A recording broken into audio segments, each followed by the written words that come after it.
Hi there, and welcome to the Explaining History podcast. Today we're going to look at the early life of Adolf Hitler. Now, by and large, I tend to shy away from an overemphasis on the personal lives of influential historical figures. You could look at Churchill or Gandhi or Martin Luther King or Malcolm X or Hitler or Lenin or whoever, and go rummaging around in their past and try to find events in their childhood that might explain later actions. And this is all fine and well, but you have to realise that when Hitler is a grown adult in 1933 and he is being appointed Chancellor, that's got a lot less to do with his childhood and background and more to do with the crises that World War One had brought to Germany and the crises that the Great Depression had brought to Germany and other very big world-changing events and processes. So let's not get this, what I'm about to do, out of perspective. It is of course important, and it helps to explain personally why Hitler behaved and thought as he did, but it doesn't outweigh the importance of huge global processes, changes and events. Adolf Hitler was born in Braunau am Inn in Austria in 1889, and he, prior to World War One, he didn't really have any profound sense of purpose and belonging. He was very much in his formative years something of a drifter and lone. Before he became a soldier in the German army, it would appear that his early life had been a series of setbacks and a series of disappointing episodes.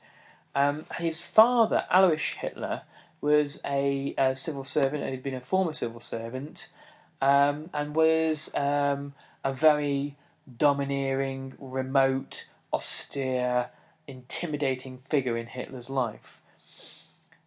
He believed that showing disapproval to his son, showing strict discipline, and a sense that Hitler was a failure would discipline him and condition him for sort of harder work later in life and ultimate success in life. And this was perhaps not an uncommon way of thinking about bringing children up in Europe at the end of the 19th and early 20th century. Hitler disappointed his stern father by deciding he wished to be an artist, and Hitler felt a great sense of relief when the old man died. On one hand, you have this very stern, disapproving father figure, and on the other hand, you have Clara Hitler, his mother, who was younger, and was believed that Hitler could do no wrong in her eyes. Her love for him ultimately was quite sort of smothering, and had an equally negative effect on his upbringing and his development as an individual. So, as I mentioned, Alois Hitler died in 1903, and Hitler didn't really mourn his passing at all. Felt glad to be rid of him. But as so often happens, the dysfunctional behaviour of one generation is passed on to the next.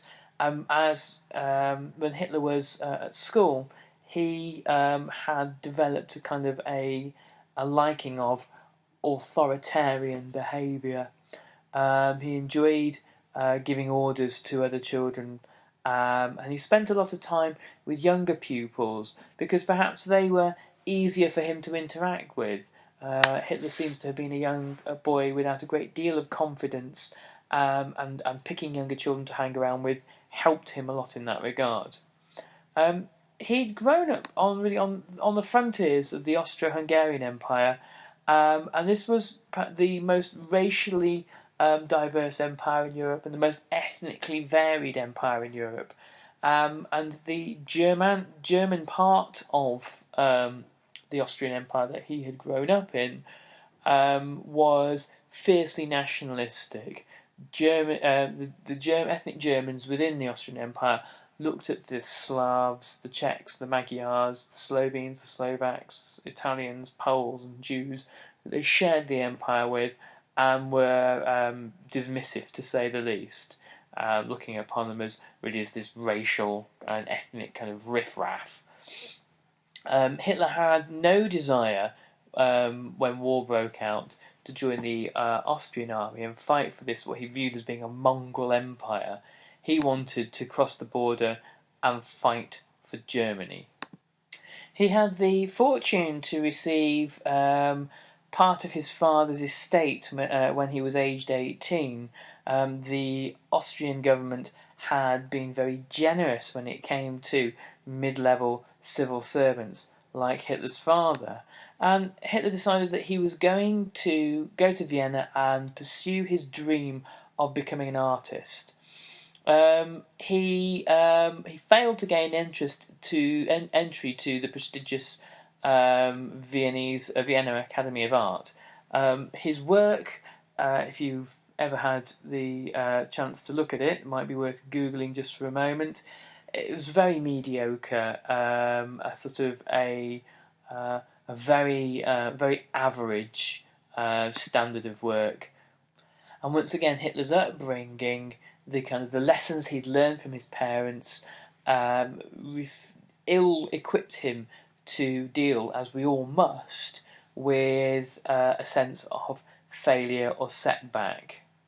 Ultimately, all Hitler had was an inflated opinion of himself, and this sense of greatness that he'd nurtured since he was a child, this sense that he was on somehow set out for greater things, was dealt a terrible blow.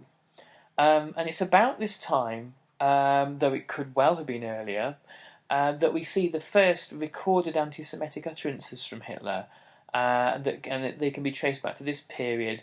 And he equated his lack of success in the academy on the Jewish professors who were judging his art, as Hitler saw it from in a wholly decadent and un-European standpoint.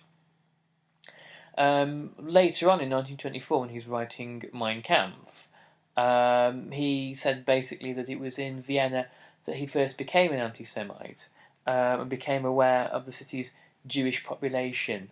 The Hasidic Jews in Vienna would have been very identifiable to Hitler, as they were to all others.